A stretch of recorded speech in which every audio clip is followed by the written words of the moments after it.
একটা কথা এসেছে যে আমরা কি আবার টাকা ছাপাবো কিনা। আমি এই প্রসঙ্গে আপনাদের একটু সহযোগিতা চাই। আমি এই কাজ শুরু করার পর থেকে এটাকে ফাস্ট ট্র্যাকে কাজ করার চেষ্টা করছি। অনেকগুলো মিটিং হয়েছে ব্যাংকের এমডির সাথে, আমাদের টিমের সাথে। এর মধ্যে আমাদের এনডিএ যেগুলো সিগনেচার করা বাকি ছিল এগুলো আমরা অলমোস্ট কমপ্লিট করে নিয়ে আসছি।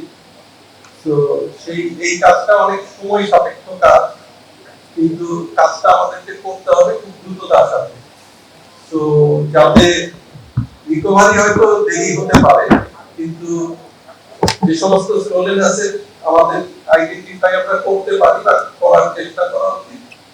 যারা এখান থেকে টাকা চুরি করে নিয়ে গেছে তারা যদি ভোগ করতে না পারে, অন্তত এইটুকু যদি আমরা করতে পারি প্রথম, সেটা হবে সবচেয়ে বড় কাজ। সেই কাজটি আমরা করছি ইতিমধ্যে, অনেকগুলো অ্যাসেট আইডেন্টিফাই করে ফিক্স করা হয়েছে পারে। তো এটা আমরা যখনই আমাদের টিমের সাথে কাজ করছি এই কাজটাকে আমরা অত্যন্ত গুরুত্বের সাথে দেওয়ার চেষ্টা করছি। খেলা পিনি না দেওয়া, ডেফিনেটলি আমি একটা জিনিস খুব মানে বাংলাদেশের ব্যাংকিং অবস্থা আমরা যে অবস্থা পেয়েছি সেটা আপনাদের জানা দরকার। আমাদের ডিপোজিটের অলমোস্ট 1/3 আসলে খেলাপি অবস্থা। সেইগুলো খেলাপি বলা যাবে কিনা বলা খুব মুশকিল। এর একটা বড় অংশ আছে যে যেগুলো এর এগেইনস্টে কোনো কোলাটেরাল নাই, অ্যাসেট নাই, প্রপার অ্যাকচুয়ালি ডকুমেন্টেশন, এগুলো আসলে চুরি।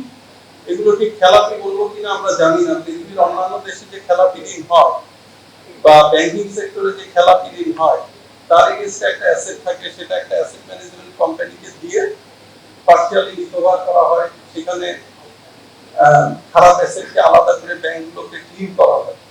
কিন্তু আমরা একটা জটিল অবস্থায় আছি যে যেখানে এই খেলাপি ঋণের এগেইনস্টে আদায়যোগ্য কোলাটেরাল কতটুকু আছে এইটা নিরূপণ করা একটা বড় প্রশ্ন। তবে এই কারণেই আমাদের stolen asset recovery task force কাজ করছে। কারণ এখানে ট্রেস করতে হয়, অ্যাসেট ট্রেস করা, যেগুলো বেনামি যে সকল ট্রানজাকশন হয়েছে সেগুলোকে ট্রেস করা, এবং সেইভাবে আমরা অ্যাসেটগুলোকে আইডেন্টিফাই করি। ফ্যামিলি কার্ড, কৃষক কার্ড প্রসঙ্গে একটা কথা এসেছে যে আমরা কি আবার টাকা ছাপাবো কিনা। আমি এই প্রসঙ্গে আপনাদের একটু সহযোগিতা চাই। গত দুদিন ধরে আমরা একটা নিউজ দেখছি যে 20,000 কোটি টাকা ছাপানো হয়েছে। আমি একটাই অনুরোধ করবো, আপনারা জানেন যে আমাদের রেটিংয়ে কান্ট্রি রেটিং কিছুটা নিচে নেমে গেছে। কান্ট্রি রেটিং নিচে নেমে গেলে যেটা হয়, এর আগে 4-5 বছর আগে বা তারও আগে যে রেটিং ছিল তাতে যখন নিচে নেমে যায় আসলে গভর্নমেন্টের এক্সপেন্ডিচার বেড়ে যায়, যেমন interest expense rate, interest rate বেড়ে যায়, ইন্স্যুরেন্স রেট বেড়ে যায়, একই সাথে প্রাইভেট সেক্টরের কষ্ট বেড়ে যায়। তারা যে বড় করে প্রাইভেট সেক্টরে, যখন কান্ট্রি রিস্ক বাড়ে ইন্টারেস্ট রেট বেড়ে যায়।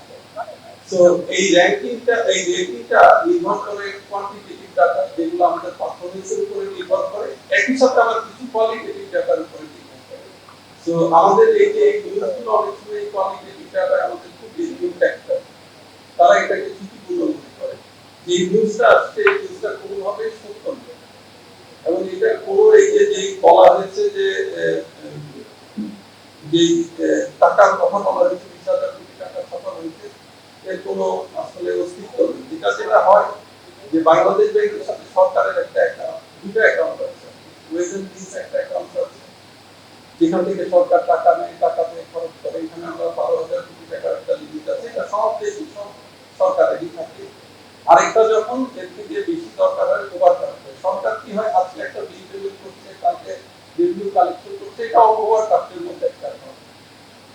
আমরা যদি 17 ফেব্রুয়ারি 2026 যখন এই সরকার দায়িত্ব গ্রহণ করে, তখন ওয়েজ এন্ড মিনসের ব্যালেন্স ছিল 17,590 কোটি।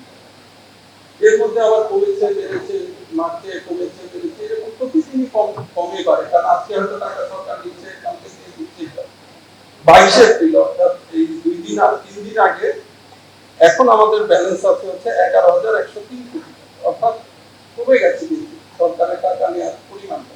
এটা আবার বাড়তে পারে, আবার কমে যাবে, এটা একটা নর্মাল ট্রানজাকশন।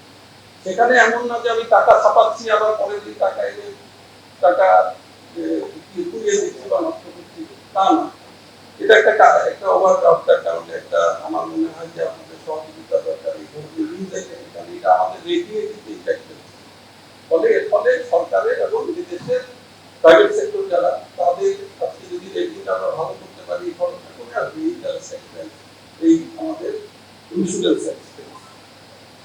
এই হচ্ছে মোটামুটি আর ন্যাশনাল ন্যানো সায়েন্স ইনস্টিটিউট সম্পর্কে আমাদের সম্মানিত শাহেখ সিরাজ সাহেব একটা কথা বলেছেন। আমার মনে হয় ন্যাশনাল ন্যানো সায়েন্স ইনস্টিটিউট